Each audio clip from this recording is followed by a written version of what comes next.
মিষ্টি রকমারি রান্নার আয়োজনে আপনাদের সবাইকে অনেক অনেক শুভেচ্ছা এবং আমন্ত্রণ জানাচ্ছি আমি শান্তা জাহান। প্রিয় দর্শক, চ্যানেল 24-এর এই আয়োজনে আমরা ফিরে আসি প্রতি পর্বেই আপনাদের জন্য প্রিয় তারকা, প্রিয় একজন শেফ এবং মজার কিছু রেসিপি নিয়ে। আজও কিন্তু তার কোনো ব্যতিক্রম নয়। আমাদের প্রিয় তারকা রয়েছেন আমাদের, আমি এই প্রজন্মের বলবো না, যার ক্যারিয়ারটা শুরু হয়েছে একদম তার মানে কৈশোর কাল থেকে। সেই কিশোরী মেয়েটা ধীরে ধীরে বড় হয়েছে এবং একটা একটা করে তার জীবনে আসলে প্রাপ্তির পালক যুক্ত হয়েছে। সো সে খুবই পপুলার এবং আপনাদেরই প্রিয় একজন সঙ্গীত শিল্পী আমাদের সাথে রয়েছেন, আমাদের সবার প্রিয় ঝিলিক, এবং একই সাথে আমাদের আজকের শেফ অসিত কর্মকার। অনেক অনেক শুভেচ্ছা Jhilik, welcome. Thank you so much Shanta আপু, আর এত সুন্দর করে বলেছো, আমার মনটাই ভালো হয়ে গেছে। Thank you.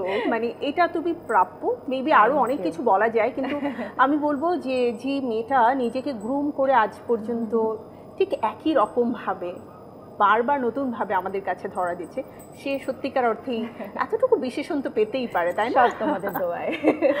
আচ্ছা, পরিচয় করে দিয়ে ঝিলিক, আমাদের সাথে অসিতদা রয়েছেন। আচ্ছা, আজকে কিন্তু দাদা তোমার জন্য খুব মজার একটা রান্না করবে। I am very excited, very excited. ঝিলিক, তুমি এদিকে চলে আসো। ওকে, হ্যাঁ, রান্নাটা তোমার জন্য শিখতেও হবে। রাইট, আমার তো শিখতে হবে, সো কোথায় কি দিচ্ছে এটা জানতে হবে। আচ্ছা দাদা, সবসময় তো অনেক সেলিব্রিটিদের জন্য রান্না করা হয়, সিঙ্গারদের জন্য রান্না করার জন্য কি বিশেষ কোনো মন্ত্র আছে?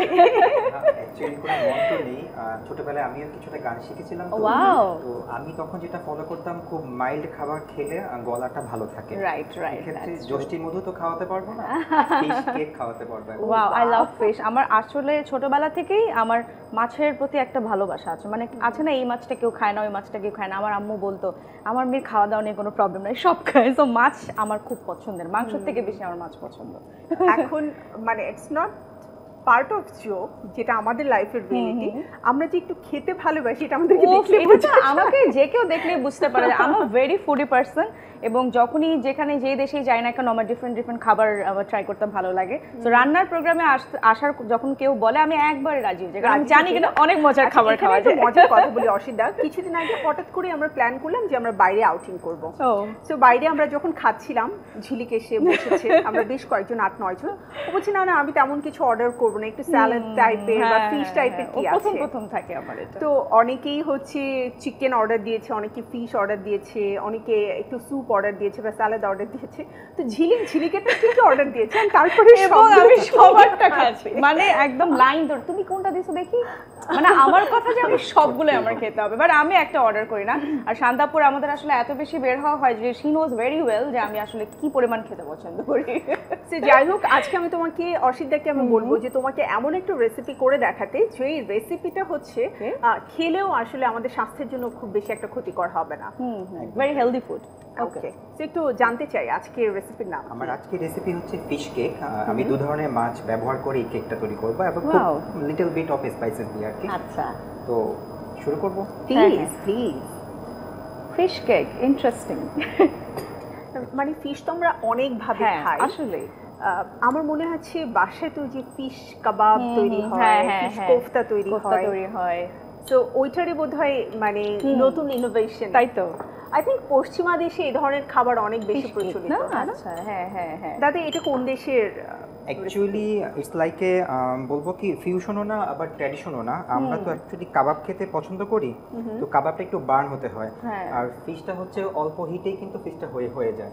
তো সেই ক্ষেত্রে এটা খুব হেলদি, এই জন্য আমাদের দেশেই বলা যায়, আর যারা হেলথ কনসিয়াস তাদের জন্য বেটার। আচ্ছা, সো ওভারঅল আসলে যারা হেলথ কনসিয়াস বা ফিশ একইভাবে খেতে খেতে একটু বোর ফিল করে, তারা যদি এভাবে করে কেক বানিয়ে খায় ভালো লাগবে। আমরা কি ফিশ নিয়েছি এটাতে? আমি এখানে 2 ধরনের ফিশ দিয়েছি। একটা হচ্ছে রুই মাছ, এটা হচ্ছে টেস্টের জন্য, আর দিয়েছি চিংড়ি মাছ, এটা বাইন্ডিং এর জন্য। এবং চিংড়ি মাছে আলাদা একটা ফ্লেভার থাকে, অনেক মজা, খেতে মজা, মানে টেস্টটাই সব মাছের থেকে আলাদা। আমার মনে হচ্ছে ছোটবেলা না একটু ডাল আর সাথে যদি একটু চিংড়ি মাছ ভাজা হতো, ও মাই গড, আর কিছু লাগে না। তুমি দেখবে স্কুলে আমরা যখন খুব আর্লি চলে যাই, খুব তাড়াহুড়ো থাকে, মায়েরা কিন্তু এটা খুব কমন আমাদেরকে দিত। খুব, একদম একদম। এবং মনেও আছে, আমি যেহেতু ছোটবেলা থেকেই দেখা যায় মানে গানের সাথে তো ছোটবেলা থেকেই যুক্ত, এই কম্পিটিশন ওই কম্পিটিশন, তো আব্বু সবসময় আমার সাথে পিছিয়ে পিছিয়ে ঘুরে, তো বাসায় একটা চট জলদি যেটা বানানো যায়, তো এরকম আমি অসংখ্যবার দেখেছি যে খুব তাড়াতাড়ি করে ডাল চিংড়ি মাছ ভাজা অথবা একটা ডিম ভাজি করে ফেললো, আলু ভর্তা করে ফেললো, শর্টকাটে খাবারগুলো আমার অনেক দেখা হয়েছে। বাট আমার যেটা মনে হয় যে চিংড়ি মাছটা এমন কোনো মানুষ নাই যে পছন্দ করে না, আর সবাই রুই মাছেরও পছন্দ প্রচুর করে। জনপ্রিয়তা। হ্যাঁ, রুই মাছটা তো একদম ঘরে ঘরে, ছোটরা তো বেশি পছন্দ করে, রাইট। ঝিলিকের এখন ব্যস্ততা কি নিয়ে চলছে? ব্যস্ততা এখন গানের সাথেই আছি, গান নিয়েই সবসময় প্ল্যান করি। তো কয়েকটা শুটিং করলাম নতুন গানের, সেগুলো আসতে যাচ্ছে। বাট কবে রিলিজ করবো এখনো ভাবে ঠিক করি নাই, একটু সময় সুযোগ বুঝে সব কিছু পুরো দেশের অবস্থা বুঝে তারপরে করব। আর অনুষ্ঠান তো কিছু কিছু আছেই, ঈদের কিছু অনুষ্ঠান আছে, তো সেগুলো নিয়ে আছে, এই তো সব মিলিয়ে কিছু মিলিয়ে মানে খুব সিম্পল। মানে কেউ যখন আমাকে কিছু বলে যে কি নিয়ে ব্যস্ততা, গান নিয়ে ব্যস্ততা, গান ছাড়া আসলে আমার কিছু পারি না, এটাই জীবন। আচ্ছা অসিতা, আমি দেখলাম তেল দেওয়া হয়েছে, আমরা কি এটা ডিপ ফ্রাই করব না? এটা শ্যালো ফ্রাই করব, ডিপ ফ্রাই করব না, যেহেতু আমি ফিশটা কিন্তু খুব অল্প হিটে হয়ে যায়, সেই ক্ষেত্রে এটা আমাকে শ্যালো ফ্রাই করলে সবচেয়ে বেটার। আচ্ছা, সো আমরা পুষ্টির তেল ব্যবহার করেছি একদম। যদিও আমরা তেলটা অল্প পরিমাণে ব্যবহার করছি, কিন্তু তারপর আমার মনে হয় যে এমন তেলই ব্যবহার করা উচিত যে তেলটার পুষ্টিগুণ সবকিছু মিলিয়ে আমাদের স্বাস্থ্যের জন্য ভালো। আচ্ছা আপু, আমি এখন অয়েল দিয়ে দিয়েছি, আর অয়েলটা একটু হিট হচ্ছে, আর যেহেতু আমি এখানে ফ্রাই করব, আমি একটু হাতে একটু অয়েল মেখে নিচ্ছি, যেটা আমার জন্য ইজি হবে কাজটা করতে। খুব বেশি না, খুবই কম, সামান্য একটু।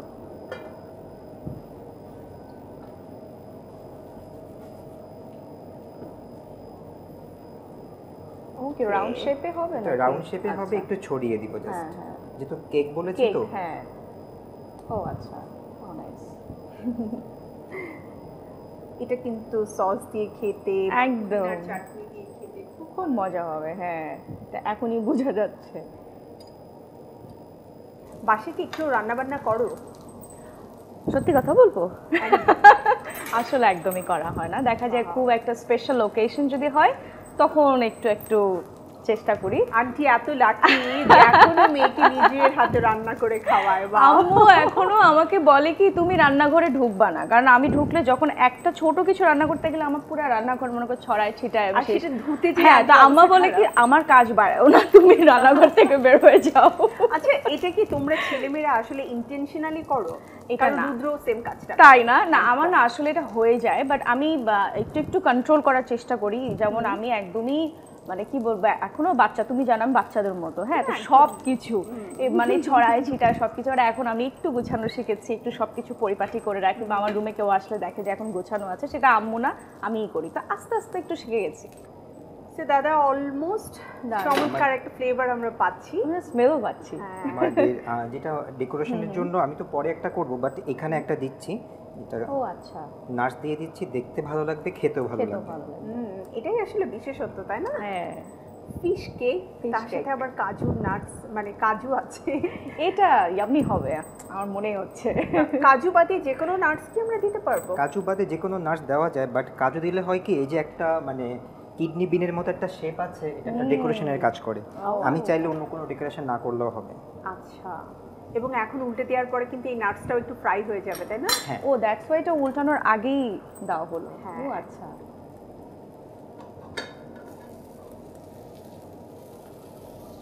ওয়াও, একটা সাইড কিন্তু হয়ে এসেছে, এক সাইড হয়ে গেছে।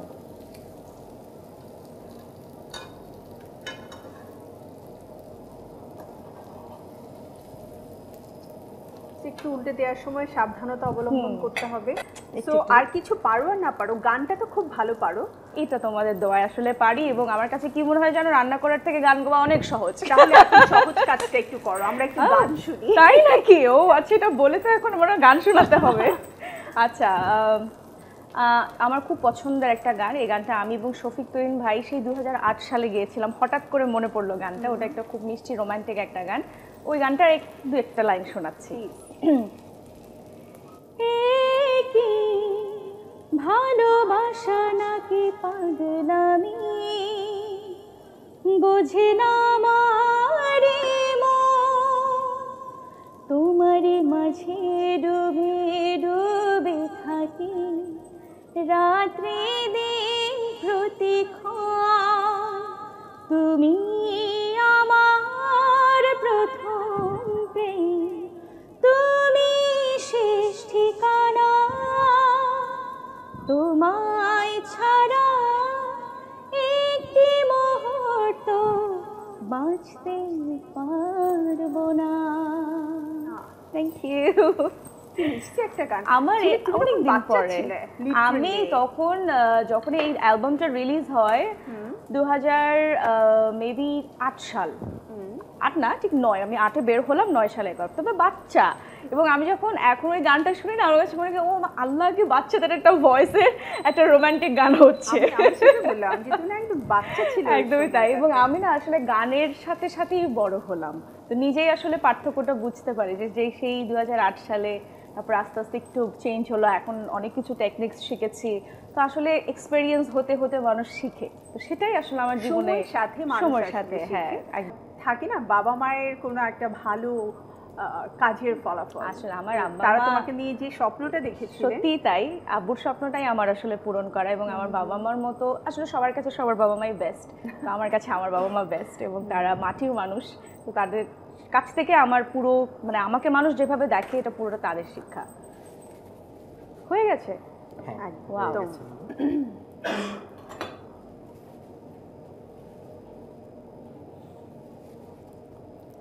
তো আপু হয়ে গেল আমার ফিশ কেক। আমি তো ও মাই গড, এত সুন্দর smell, I can not wait. এবং আমি নতুন একটা রেসিপি শিখলাম এবং ডেফিনেটলি আমি তো ট্রাই করবো, এবং আপনারাও নিশ্চয়ই ট্রাই করবেন। সো ফিশ কেক আমার শুনে খুব ভালো লাগলো, অ্যাটলিস্ট ও বলেছে এটাও বাসায় আমি ট্রাই করবো ডেফিনেটলি। আমার কাছে এটার যে ফ্লেভার এত ভালো লাগছে, মানে দুটো ফিশের একসাথে চমৎকার একটা combination. So thank you Asita. আর দাদা এত স্বল্পভাষী ছোট ছোট করে কথা বলে কিন্তু রান্নাটা করে ফেলে খুব হাতে যাবে। সো দাদার সাথে তো আবারও দেখা হবে আমার নতুন রেসিপি নিয়ে। আর এই মুহূর্তে ঝিলিক আমাদেরকে একটু ওয়েট করতে হবে এটা খাওয়ার আগ পর্যন্ত। আমি একটা বিরতি নিয়ে তারপরে আসছি। ঠিক আছে। প্রিয় দর্শক, দেখে নিলেন আমাদের আজকের মজাদার রেসিপি ফিশ কেক। বাসায় অবশ্যই এটা ট্রাই করবেন, প্রস্তুত প্রণালী থাকবে আপনাদের জন্য।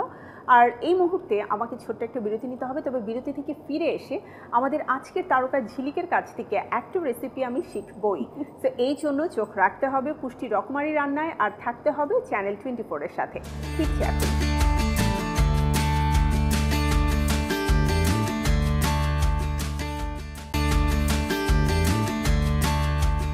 প্রিয় দর্শক, ফিরে এলাম বিরতির পরে আপনাদের জন্য আমাদের এই বিশেষ আয়োজন পুষ্টির রকমারি রান্নায়। চ্যানেল 24-এর এই দিনটাতে আমরা তো সবসময় আপনাদের জন্য থাকি, আর প্রিয় তারকাকে নিয়ে থাকি। আর আজকের তারকা আমাদের জনপ্রিয় সঙ্গীত শিল্পী ঝিলিক, যার সাথে আড্ডায় কথায় অনেক কিছু জানলাম, কিন্তু পাশাপাশি একটা রেসিপি সম্পর্কে জানবার আমার খুব ইচ্ছে। তো যে ভালো গান করে সে নিশ্চয়ই ভালো মিউজিকের সুরে সুরে রান্নাও করতে পারে। চলুন ওর একটা মজার রেসিপি আজ আমরা শিখে নেই। তবে আমার মনে হচ্ছে ঝিলিক রান্নাটাকে স্কিপ করে গেছো, তাই না? এবং আজকে যেটা আমি তোমাকে করে দেখাবো ইটস ভেরি ইজি, যাতে আমি করতে পারি এবং প্লিজ আপনারাও করবেন, আমি জানি। সো আজকে খুব সুন্দর একটা ইজি হলো, it's a very healthy, because salad আমরা অবশ্যই খেতে পছন্দ করি, সেটা খাবারের আগে হোক খাবারের সাথে হোক, বা অনেক সময় দেখা যায় শুধু স্যালাডই খাই। সো আজকে হচ্ছে সানরাইজ ডিলাইট আমি তোমাকে তৈরি করে দেখাবো। চলো আমরা শুরু করি। আমার তো ইনগ্রেডিয়েন্টস আর কালার দেখেই খুব ভালো লাগছে। আসলেই খুবই কালারফুল, বিকজ সব ফ্রুটস এখানে আছে। এখানে কিউকাম্বার আছে, কিউকাম্বারটা নিয়ে যান, সবগুলো আগে নিয়ে নিচ্ছি। এরপর হচ্ছে অরেঞ্জ, দেন হচ্ছে বিটরুট। ইদানিং কিন্তু এটা খুবই জনপ্রিয়, তাই না? এটা খুব, বিটরুটটা আমি যেটা দেখলাম এখন সবাই খাচ্ছে, তো মানে দেখতেও আসলে মানে কালারটা এত বেশি সুন্দর, পরে ভাবলাম যে আমারও খাওয়া উচিত। I am not that kind of fan of beetroot, but এটা অনেক ভালো, আমি জানি। দ্যাটস ওয়াই সবকিছুর সাথে যদি মিক্স করে খাওয়া হয় তাহলে না খেতে কিন্তু ভালো লাগে। তা তো অবশ্যই। আচ্ছা, আনারসটা বাকি ছিল, এটা দিয়ে দিই। আচ্ছা, আনারসটার কালারটা খুবই সুন্দর, আমি এটা ডেফিনেটলি খাবো বিকজ খুবই হেলদি মনে হচ্ছে। Healthy, definitely healthy. মানে ডায়েট ফুড যখন আমরা খাই সবসময় আসলে যদি আমরা সেদ্ধ করা খাবার খাই ওটা খেতে তো ভালো লাগে না। হ্যাঁ, ওটা একঘেয়েমি হয়ে যায়, আর তার হচ্ছে মুখের টেস্টেরও একটা ব্যাপার আছে, তো সবসময় আসলে ভালো লাগে না, একটু ডিফারেন্ট খেলে ভালো লাগে। আর চিনিটা পরিমাণ মতো দিয়ে দিচ্ছি, যতটা মানে সুগার লাগে আর কি, বেশিটা না দেয়াই ভালো, বাট যতটুকু মানে মিক্স করার জন্য বা একটু টেস্টের জন্য যতটুকু লাগে। এরপর এখানে হচ্ছে অরেঞ্জ জুস করা আছে, সো অরেঞ্জ জুসটা পুরোটা দিয়ে দিচ্ছি। এটার জন্য একটা জুসি একদম, হ্যাঁ। আর এখানে হচ্ছে মাস্টার্ড পেস্ট আছে, সেটা আমরা একটুখানি দিয়ে দিচ্ছি। হ্যাঁ, মানে যেটা ইয়েলো মাস্টার্ড বাজারে অ্যাভেলেবল কিনতে পাওয়া যায়, সব জায়গায় পাওয়া যায়। এটা একটু মিক্সড করে নিই। আমার কাছে ইয়েলো মাস্টার্ড দিয়ে যে কোনো ড্রেসিং তৈরি করলে খেতে খুব ভালো লাগে। হ্যাঁ, প্রনটাকে তুমি যদি গ্রিল করো সেখানে যদি ইয়েলো মাস্টার্ড বা ডিজন মাস্টার্ড তুমি আরো বেশি ডেলিশিয়াস হয়। সো হয়ে গেছে, এখন আমাদের সার্ভ করার পালা। সো একটু সুন্দর করে না ডেকোরেট করলে তো আবার ভালো লাগে না। এখানে লেটুস পাতা আছে, আমরা একটু সাজানোর জন্য এখানে দিয়ে দিলাম।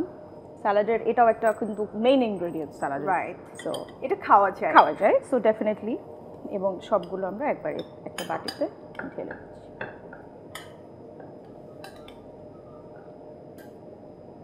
এটার জুসটা খেতে যে কি মজা হবে খুবই আমি মজা ওটা হবে। ভাবছি।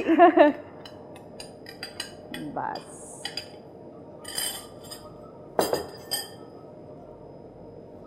ওয়াও। সো তৈরি হয়ে গেল সানরাইজ ডিলাইট। Thank you. আচ্ছা, এতক্ষণ আমি বুঝতে পেরেছি কেন এটার নাম সানরাইজ ডিলাইট, বিকজ এখানে ওই যে সূর্যের যে একটা কুসুম কুসুম কালার আছে সেটা যেটা বললাম যে অরেঞ্জ বেস্ট, মানে কালারটা অ্যাকচুয়ালি সেই বেস্টটা করা, দ্যাটস ওয়াই স্কিনের জন্য খুবই সানরাইজ ডিলাইট। থ্যাংক ইউ ঝিলিক, অনেক অনেক শুভকামনা থাকবে তোমার জন্য সব সময়। আর পাশাপাশি যেহেতু শেষ সময়টা, আমি কিন্তু গান শুনতে শুনতেই বিদায় নেব। গান শুনবো আবার? আমি আসলে মিস করতে চাই না তোমার কণ্ঠের গান। ঠিক আছে, তো আমাদের দর্শকদের কাছ থেকে একটু বিদায় নিয়ে নাও। যারা এতক্ষণ দেখলেন সবাইকে আমার পক্ষ থেকে অনেক অনেক শুভেচ্ছা। এবং আমি তো সুন্দর একটা রেসিপি শিখলাম এবং আমি যেটা করে দেখালাম, প্লিজ আমার নামটা মনে করে কিন্তু রেসিপিটা বানাবেন। তো সবাই অনেক অনেক ভালো থাকবেন এবং বেশি করে পানি পান করবেন, সুস্থ থাকবেন এবং আমার জন্য দোয়া করবেন। Thank you. এবং সবার প্রিয়, আমার প্রিয় শান্তাপুকে অনেক অনেক ধন্যবাদ আমাকে এখানে আমন্ত্রণ জানাবার জন্য। Thank you. সো গানটা তুমি মনে মনে ভাবতে থাকো আর আমি বিদায় নিয়ে নিচ্ছি। আজকের মজার মজার রেসিপি আর সেই সাথে তারকার সাথে আমাদের যে আড্ডার পর্বটা ছিল সেটা কিন্তু ট্রিমেন্ডাস ছিল। সো এমন সব আড্ডা আর মজার রেসিপি নিয়ে আমি তো রেগুলারই ফিরে আসি আমাদের পুষ্টি রকমারি রান্নায়। আপনারাও চোখ রাখবেন নিয়মিত চ্যানেল 24-এর পর্দায়। ঠিক একই দিনে একই সময়ে আবারও দেখা হবে নতুন এপিসোডে। সবাই ভালো থাকুন, সুস্থ থাকুন আর নিরাপদে থাকুন, এই প্রত্যাশায় আমি শান্তা জাহান আজকের মতো বিদায় নিচ্ছি। আল্লাহ হাফেজ। তো আজকে যেহেতু তুমি বললে গান শোনাতে, আমার জীবনের প্রথম মৌলিক গান কৃষ্ণচূড়া, এই গানটা শক্তিন ভাইয়ের লেখা, সুর করা, বাপ্পা মজুমদার দাদার কম্পোজিশন। তো কৃষ্ণচূড়ার কয়েকটা লাইন দিয়ে শেষ করছি। আমারে মন ময়ূরী নেচে ওঠে তালে তালে সুর সুর, যেন আজ ইচ্ছে করে সব কিছু ভুলে ছুটে যাই সুদূরে। কি যে কি হলো লাগে ভালো, যা দেখি দু চোখে আহারে। দেখো ওই কৃষ্ণচূড়ায় রং লেগেছে, কোন বনানি আছে যেছে ওই ওই ওই হই। দেখো আজ রামধনু রং ছড়িয়ে দিয়ে নীলাকাশ আজ সেজেছে ওই ওই ওই ওই।